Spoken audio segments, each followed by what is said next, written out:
যে আল্লাহ তাআলার কাছে সবচাইতে বড় দিন, সবচাইতে দামি দিন যেটা হলো সেটা হলো এই 10 দিনের মধ্য থেকে আবার একটা দিন দামি বেশি, সেটার নাম হলো ইয়াউমুন নাহার, কোরবানির ঈদের দিন।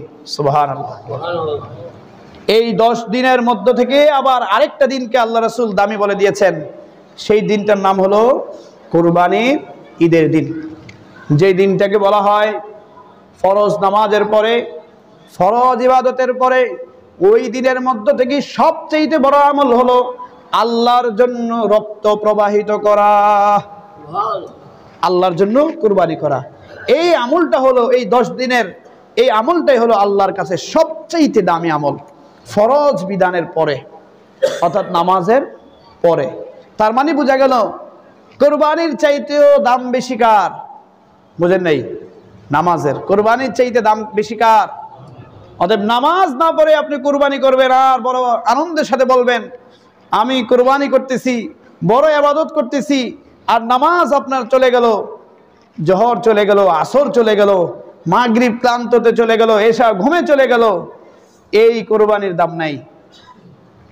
নামাজ ঠিক রাখতে হবে, কারণ আল্লাহর রাসূল বলেছেন ওই দিনের সবচেয়ে বড় আমল নফল অথবা ওয়াজিব, ফরজের পরে যাকে স্থান দেওয়া হয়েছে, বলে নাই নামাজের চাইতে বেশি বড়, এটা বলে নাই।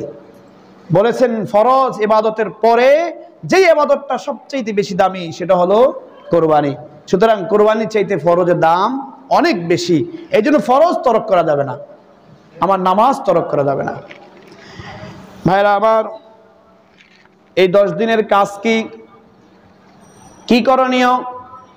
এই 10 দিন যদি সম্ভব হয়, আল্লাহ রাসূল সাল্লাল্লাহু আলাইহি সাল্লাম বলেন প্রথম 1 তারিখ থেকে শুরু করে 9 তারিখ পর্যন্ত পুরা দিনগুলোকে তোমরা রোজার ভিতরে কাটিয়ে দাও। 9 দিন রোজা রাখবা, 10ম দিন আল্লাহ তাআলা তোমাদের জন্য মেহমানদারির ব্যবস্থা করে দিয়েছেন ঈদের দিন। সুতরাং তোমরা ঈদের দিনে আনন্দ করো, আনন্দ করে ঈদের দিন তোমাদের জন্য রোজা রাখা হারাম।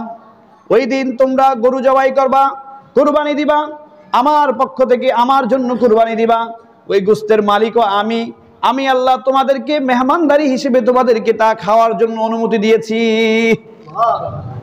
সুতরাং 9 দিন এই প্রথম 10 দিনের সবচেয়ে বড় একটা আমল হলো দিনের বেলায় রোজা রাখা। দিনের বেলায় রোজা রাখা, রোজা রাখলে কি লাভ?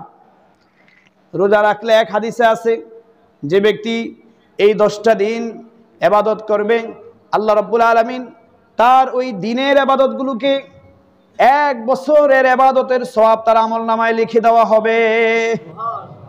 তাহলে একদিন যদি আমি রোজা রাখি, 1 বছর রোজা রাখার সওয়াব আমার আমলনামায় দিবে।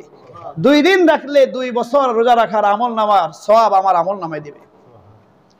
এই রজনীগুলোতে যদি কেউ নফল ইবাদত করে, নফল ইবাদতের ভিতরে কাটিয়ে দেয়, আল্লাহ রাসূল বলেন যে ব্যক্তি এই 10 দিনের রজনীতে নফল ইবাদতের ভিতরে কাটাইবে, আল্লাহ তাআলা ওই ব্যক্তির প্রত্যেকটা রাত্রিকে শবে কদরের রাত্রির সমপরিমাণ সওয়াব তার আমলনামায় দান করবে। সুতরাং এই রাতগুলোকেও আমরা অন্যায় কাজে কাটাবো না, দিনের বেলায় রোজা রাখবো, আর রাতের বেলায় আমরা ইবাদতে কাটাবো। এটা হলো আমল, দিনের বেলায় রোজা রাখা, রাতের বেলায় ইবাদতে কাটানো।